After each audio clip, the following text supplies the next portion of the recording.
Eternity's Shadow by E. Thomas Canton. Copyright 2024 E. Thomas Canton. All rights reserved.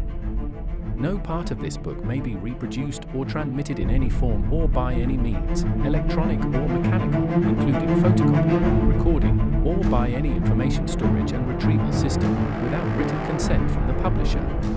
Credits. Voices by MURF.com. Sound effects from www.freesoundslibrary.com. And additional sound effects from www.zapsplat.com and pixabay.com. Music by www.zapsplat.com and IB Audio.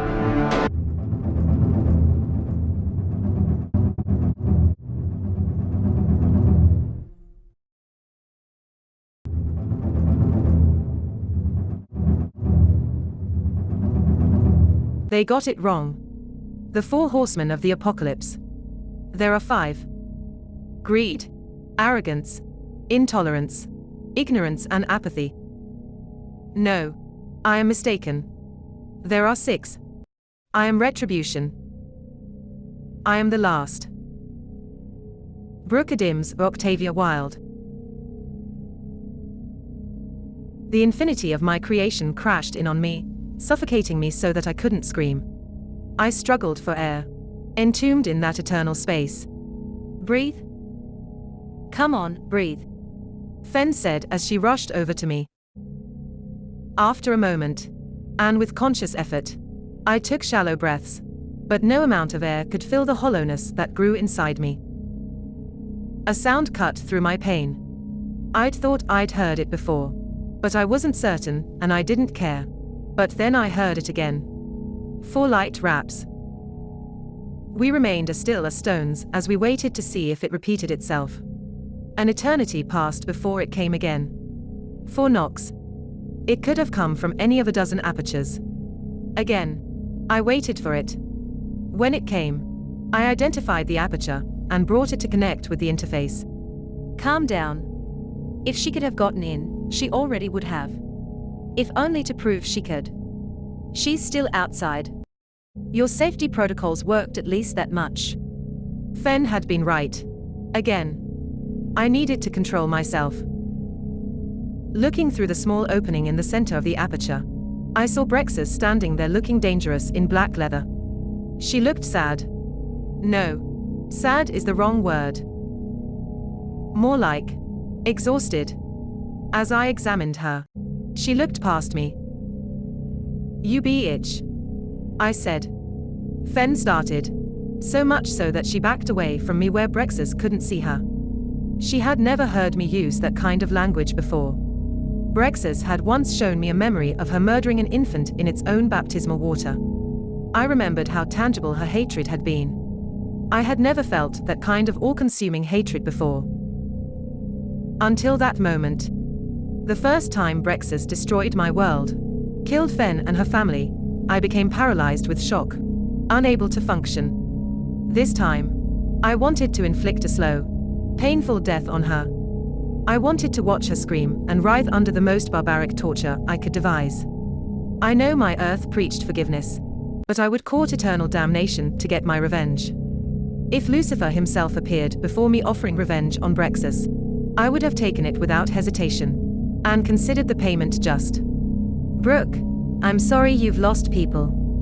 She began with a heavy sigh. I don't enjoy doing what I do. It's a horrible thing to kill so many people. There are a lot of ghosts haunting me, Brooke. So many. But what I do is necessary. Come with me. I'll explain what the Archbishop took from you. Her promise was now reduced to a hollow echo. I looked over at Fen. She studied every nuance of Brexus's speech and movements. Her eyes turned to meet mine. Fen offered a slight shake of her head. That was tempting once, I said, turning back to Brexus. Now I'd give up everything I ever was or will be to destroy you. I'm sorry you feel that way, but I know who you are. You are a crucial person, Brooke. Your memories are not only your memories. They are Why is she important? Asked Fen. I couldn't listen to Brexus anymore. Brooke, listen to me or understand this.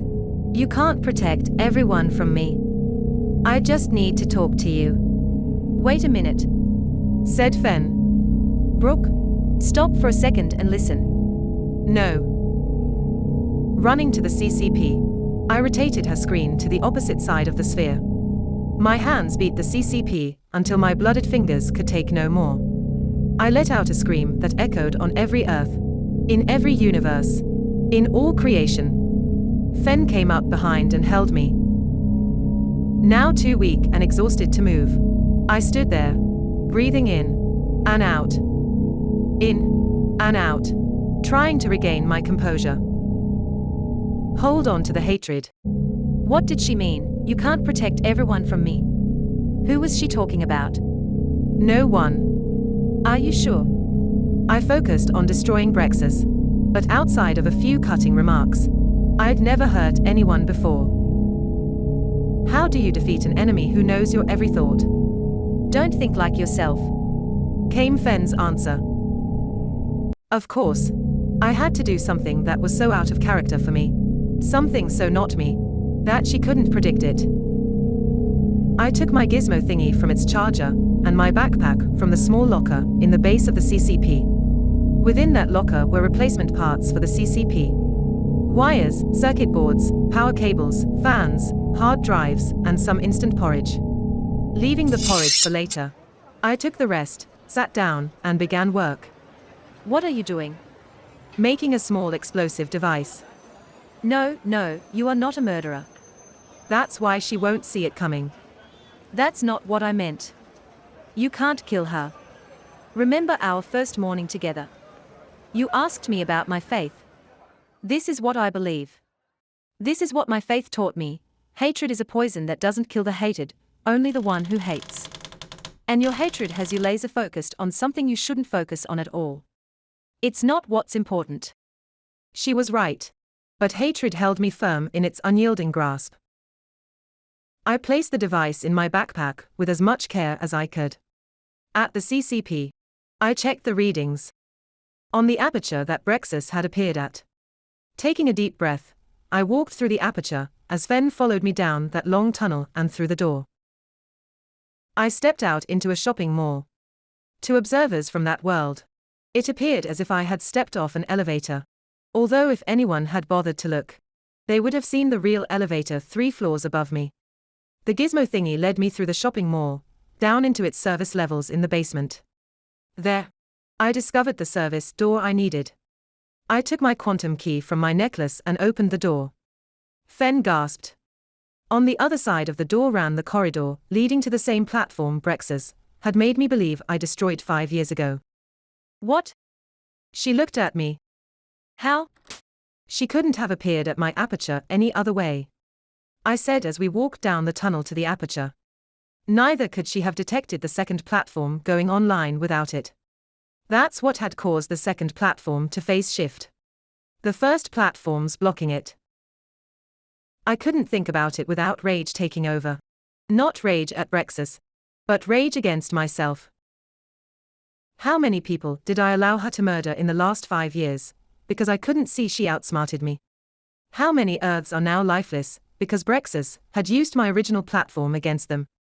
All the while, I slept in a cozy bed with you without so much as a single thought I could have been wrong. Calm yourself. It's not your fault. There was no way you could have known. I understood that. But it didn't matter. I needed to get it out of my head to focus on what we were doing right then. I armed my explosive device. The aperture should have opened on our approach, but it remained closed. I manipulated my gizmo thingy with no result. Why's it getting so hot? I asked. What? Turn it off. An electrical shock, like a dull needle, jammed into my hand. I dropped the device, blowing on my hands to cool them while the gizmo thingy snapped, sparked, and smoked on the floor. Are you okay? I'm fine, I said, kneeling down. Can we still get back onto our platform? I touched the device with care, though it radiated less and less heat by the second. By the time my fingers touched it, the exterior had cooled enough to pick up and examine. We don't need this to get onto our platform. We have the door keys. She must have sent a command back into my device to short the battery, somehow. Right. Okay. So, is there any other way in here? It's toast, I said. No. She's changed the access codes to the CCP. There's no way in. Well, not unless she invites us. Can't you hack the access codes? Hack into a quantum system? Almost impossible. I'd need the calculating power of another quantum computer like our CCP. But there's no network between the two units, so no. Both CCPs are standalone systems to prevent someone from hacking into them. You need a gizmo thingy and the access codes, or you can't get in to hack it. Well, that came back and bit you in the ass, didn't it? Yep. So she saw it coming. And you should turn that off. Oh crap.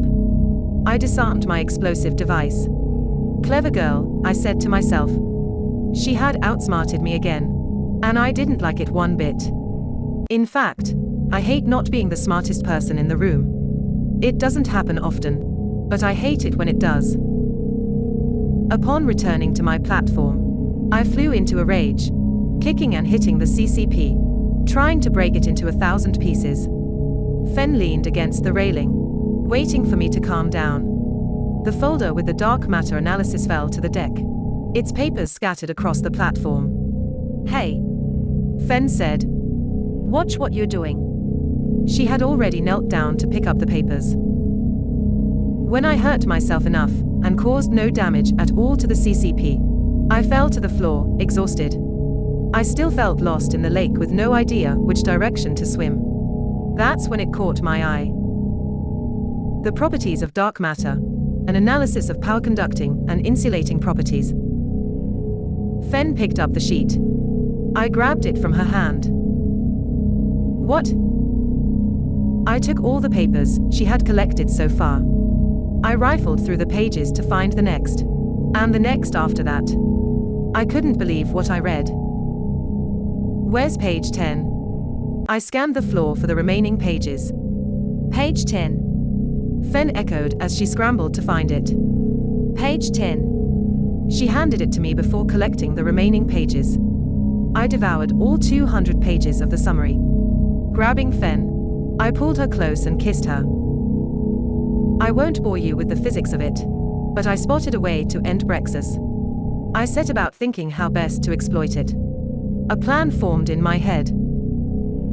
I think I might know how to stop her. What did she mean? You can't protect everyone from me. It wasn't nothing. Who did she mean? I stopped and looked at Fen. The minister. She was threatening the minister. Why did you tell me no one then? He's not a no one. Not to you. We have to find him. We can't. That's why I didn't tell you. It's a trap. She knows I'll go after him. Probably. But what choice did she leave you? He's your friend. You can't just leave him hanging. Damn it. I thought for a moment, looking over the railing and down into the abyss. Turning, I said, the minister's door ghosted. His universe might be gone forever. It's impossible to conjure up the correct door into a universe that no longer exists. Did you consider the possibility that the reason the aperture ghosted only because it lost its connection to the CCP? Sort of like an internet connection not working if the router breaks. I hesitated. Was I saving the minister, or just putting him in more danger? Reaching into my inside jacket pocket, I retrieved the USB and plugged it into the CCP. I scanned the list of every door we had gone through. It had to be the last entry. I read the numbers Y 189437, X 95738, and Z 397482. I punched in the figures, hoping Fen had been right about the connection. The screen swirled around until one synced with the platform. Second thoughts made me doubt myself. But that was a different platform. Shaking off those thoughts, I placed my hand on the 9 iron. Okay. Here goes nothing, I said, throwing down the golf club.